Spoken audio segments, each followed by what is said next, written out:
نماز میں تشہد کے بعد درود شریف، اللہ اکبر، اذان سننے کے بعد درود کی تلقین، جمعے کے دن درود کی کثرت کی تلقین، روحانی اعمال کے شروع اور اختتام پر درود کے ورد کی تاکید۔ محمد مصطفیٰ صلی اللہ علیہ وسلم آخر کچھ تو ہے اس درود پاک میں جس کی اتنی تلقین کی گئی ہے۔ درود شریف کی دینی اسلام میں کتنی اہمیت ہے، اس کے پڑھنے اور سننے سے دماغ پر کیا اثرات ہوتے ہیں، اور سائنس کا اس بارے میں کیا نقطۂ نظر ہے، آج آپ جان جاؤ گے، لیکن اس کے لیے آپ کو ہمارے ساتھ آخر تک جڑنا ہوگا۔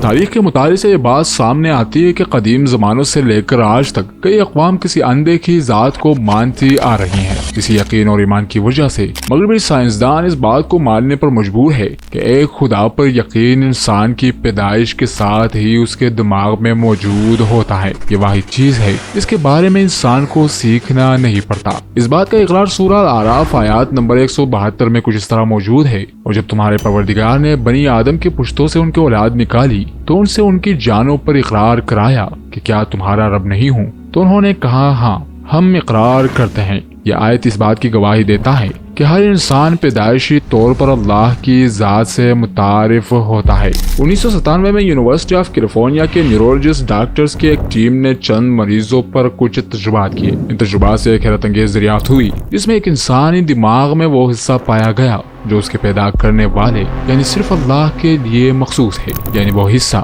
جہاں اللہ پر یقین رکھنے کی انفارمیشن محفوظ ہوتی ہے، اور یہ وہی یقین و عقیدہ ہے جس کا ذکر الاعراف 172 میں موجود ہے۔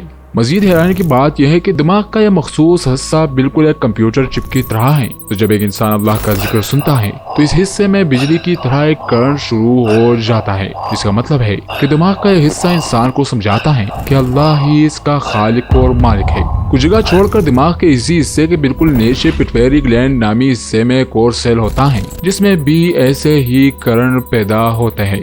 سائنسدانوں کے مطابق جب دماغ کے اس حصے میں موجود سیل میں خرابی پیدا ہوتی ہے تو اس کا اثر انسانی کیفیات پر پڑتا ہے، جن کیفیات کو ٹینشن، مایوسی، ڈپریشن، غم و غصہ اور عدم برداشت کہا جاتا ہے۔ اس اکیلے سیل میں پیدا ہونے والی اس خرابی کو دور کرنے کے لیے اب تک کوئی دوا نہ بن سکی، اور جو دوائیں ان کیفیات کو دور کرنے کے لیے استعمال کی جاتی ہیں وہ دماغ کو کچھ دیر کے لیے سن کر کے اثر ختم ہو جانے پر انسان دوبارہ اس کیفیات میں مبتلا ہو جاتا ہے۔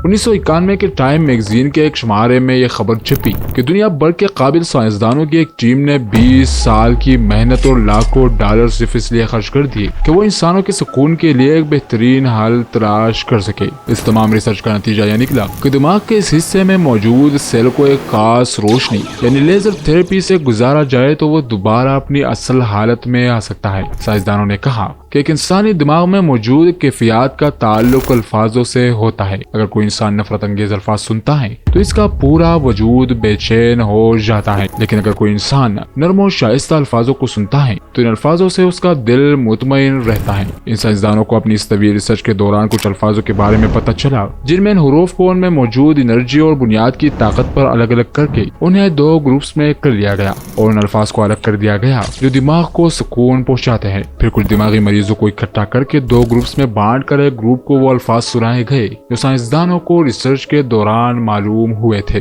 جس گروپ نے امن و سکون والے الفاظ سنے تو وہ جلد ٹھیک ہوئے، جبکہ نفرت انگیز الفاظ والے مریض اسی طرح برتاؤ کرتے رہے۔ پیراسائیکولوجی کے ایک مسلمان ڈاکٹر نے جب ان الفاظوں کو سنا تو حیرانی سے سائنسدانوں سے ان الفاظوں کو معلوم کرنے کے بارے میں سوال کرنے پر سائنسدانوں نے کہا کہ یہ الفاظ ان کے 20 سالوں کی ریسرچ کا نتیجہ ہے جو ہم نے ان مریضوں پر ٹیسٹ کیے جو دماغی طور پر ناکارہ ہو چکے تھے۔ ان الفاظ کی طاقت سے ان مریضوں میں کافی بہتری آئی۔ جب مسلمان سائنسدان نے ان تمام الفاظوں کو ترتیب میں کیا تو وہ الفاظ درود شریف کے الفاظ تھے۔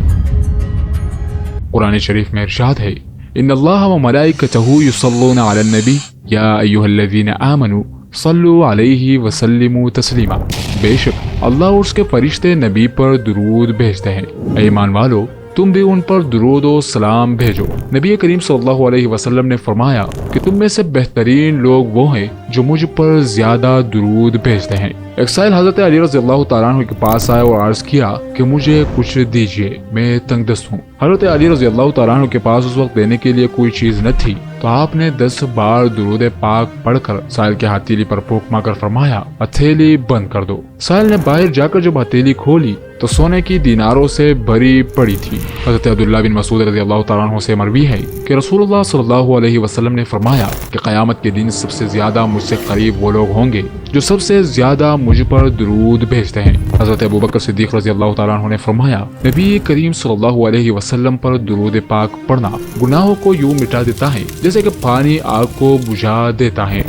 ہمیں دعاؤں کی کتاب دیجیے، ہم پیغمبر اکرم پر درود و سلام بھیجنا چاہتے ہیں۔ حضور صلی اللہ علیہ وسلم پر سلام بھیجنا اللہ تعالیٰ کی رضا کے لیے غلام آزاد کرنے سے افضل ہے اور ان سے محبت کرنا اللہ تعالیٰ کی راہ میں تلوار چلانے اور جان قربان کرنے سے افضل ہے۔ درود شریف پر لکھی جانے والی عظیم کتاب دلائل الخیرات کے مؤلف امام جزولی رحمۃ اللہ علیہ اپنی کتاب کی تالیف کا سبب بیان کرتے ہوئے لکھتے ہیں کہ آپ ایک سفر میں تھے، دوران سفر نماز کا وقت ہوا، آپ وضو کرنے کے لیے کنویں پر گئے جس پر پانی نکالنے کے لیے نہ کوئی ڈول تھا اور نہ ہی کوئی رسی، پانی نیچے تھا۔ اسی سوچ میں تھا کہ اب پانی کیسے نکالا جائے۔ اچانک ہی ساتھ ایک گھر کی کھڑکی سے ایک بچی دیکھ رہی تھی جو سمجھ گئی کہ بزرگ کو پانی کی ضرورت ہے، چنانچہ وہ کنویں کے کنارے پر پہنچی اور اس میں اپنا لعاب پھینک دیا۔ اسی لمحے کنویں کا پانی ابلنے لگا اور اچھل کر کنارے تک آ گیا۔ امام جزولی رحمۃ اللہ علیہ نے جب وضو کیا تو بچی سے ان کرامت کا سبب پوچھا تو اس نے بتایا کہ سب کچھ نبی کریم صلی اللہ علیہ وسلم کی ذات اقدس پر کثرت سے درود بھیجنے کا فیض ہے۔ امام جزولی رحمۃ اللہ علیہ نے اسی وقت عزم کر لیا کہ میں اپنی زندگی میں حضور اقدس صلی اللہ علیہ وسلم پر درود پاک کی ایک عظیم کتاب مرتب کروں گا، اور دلائل الخیرات جیسی عظیم تصنیف وجود میں آ گئی۔ امام ابن حجر مکی رحمۃ اللہ علیہ بھی فرماتے ہیں کہ ایک صالح شخص نے کسی کو خواب میں دیکھا اور اس سے پوچھا کہ مرنے کے بعد تیرا کیا حال ہوا ہے۔ اس نے بتایا کہ اللہ سبحانہ و تعالیٰ نے میری بخشش فرما کر مجھے جنت بھیج دیا۔ اس صالح شخص نے سلوک کا سبب پوچھا تو اس نے بتایا کہ جب فرشتوں نے میرے اعمال تولے، گناہوں کو شمار کیا اور پڑے ہوئے درود پاک بھی شمار کیے تو 100 درود گناہوں سے بڑھ گئے۔ جو ہی درود پاک کا شمار بڑھ گیا تو اللہ پاک نے فرشتوں کو حکم دیا کہ اس کا حساب ختم کر دو، چونکہ اس کے درود بڑھ گئے ہیں تو اس لیے اسے سیدھا جنت میں لے جاؤ۔ اسی طرح ایک اور مستند واقعہ بھی مشہور ہے امام شرف الدین بصیری رحمۃ اللہ علیہ کے بارے میں، جو کہ ایک بہت بڑے تاجر اور عالم تھے۔ وہ عربی ادب کے بہت بڑے فاضل اور شاعر بھی تھے۔ انہیں جب اچانک فارغ ہوا تو بستر پر پڑے پڑے انہیں یہ خیال آیا کہ بارگاہ سرور کونین صلی اللہ علیہ وسلم میں کوئی ایسا درد بھرا قصیدہ لکھوں جو درود و سلام سے معمور ہو۔ چنانچہ محبت رسول صلی اللہ علیہ وسلم میں ڈوب کر 166 اشعار پر مشتمل قصیدہ بردہ شریف جیسی شہرت دوام حاصل کرنے والی تصنیف تخلیق کر ڈالی۔ رات کو حضور صلی اللہ علیہ وسلم خواب میں تشریف لائے اور امام بصیری رحمۃ اللہ علیہ کو فرمایا بصیری یہ قصیدہ سناؤ۔ عرض کیا کہ یا رسول اللہ صلی اللہ علیہ وسلم میں بول نہیں سکتا، فالج زدہ ہوں۔ آپ صلی اللہ علیہ وسلم نے اپنا دست مبارک امام بصیری رحمۃ اللہ علیہ کے بدن پر پھیرا جس سے انہیں شفا حاصل ہوئی۔ بس امام بصیری رحمۃ اللہ علیہ نے قصیدہ سنایا۔ قصیدہ سن کر آپ صلی اللہ علیہ وسلم بہت خوش ہوئے۔ امام بصیری رحمۃ اللہ علیہ جب صبح اٹھے تو فالج ختم ہو چکا تھا۔ گھر سے باہر نکلے، گلی میں انہیں ایک مجذوب شیخ ابو الرجاء رحمۃ اللہ علیہ ملے اور امام بصیری رحمۃ اللہ علیہ کو فرمایا کہ رات والا قصیدہ مجھے بھی سناؤ۔ امام بصیری رحمۃ اللہ علیہ یہ سن کر حیرت زدہ ہو گئے اور پوچھا کہ آپ کو یہ کیسے معلوم ہوا؟ انہوں نے کہا کہ جب اس کو حضور صلی اللہ علیہ وسلم سن کر خوشی سے جھوم رہے تھے میں بھی دور سے کڑا سن رہا تھا۔ یہ تو تھے درود شریف کے کمالات پر مبنی کچھ صحیح اور مستند واقعات جسے کافی مشکل سے ڈھونڈ کر آپ تک پہنچا چکا ہوں۔ اب آتے ہیں درود شریف پر مبنی کچھ صحیح اور مستند وظائف کی طرف جو آپ کے لیے مؤثر ثابت ہوں گے۔ حضرت ابن حجر عسقلانی رحمۃ اللہ علیہ فرماتے ہیں کہ جو شخص دل سے حضور اکرم صلی اللہ علیہ وسلم کی زیارت کا خواہاں ہوں اور درود ابراہیمی کثرت سے پڑھتا ہوں تو اللہ اسے حضور صلی اللہ علیہ وسلم کی زیارت سے مشرف کرتا ہے۔ نماز عشاء کے بعد 313 مرتبہ درود ابراہیمی کا ورد رزق میں برکت کا ذریعہ بنتا ہے۔ نماز فجر اور مغرب کے بعد 70 مرتبہ درود ابراہیمی کا ورد دشمنوں اور بری نظر سے بچاؤ کے لیے بے حد مؤثر ہے۔ روزانہ تہجد کے وقت 500 مرتبہ درود ابراہیمی پڑھنے سے قرب الہی اور روحانی ترقی حاصل ہوتی ہے۔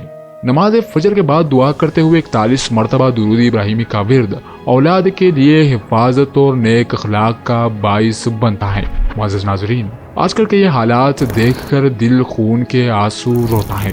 ان حالات کی درستگی ہمارے اعمال کی دنیا درست کرنے پر موقوف ہے۔ چلو آج ہی سے یہ وعدہ کریں کہ چلتے پھرتے دنوں رات درود شریف کا ورد کرتے رہیں گے۔ اگر آپ کو ہماری ویڈیو پسند آئی تو اسے لائک اور شیئر کریں اور اپنے اس چینل داستان قرآن کو ضرور سبسکرائب کریں تاکہ ہم اور آپ مل کر اپنے دین اسلام کے پیغام کو ساری دنیا تک پہنچا سکے۔ اللہ تعالیٰ سے دعا ہے کہ ہمیں اپنی فرمانبرداری اور شکر گزاری کی زندگی گزارنے کی توفیق عطا فرمائے۔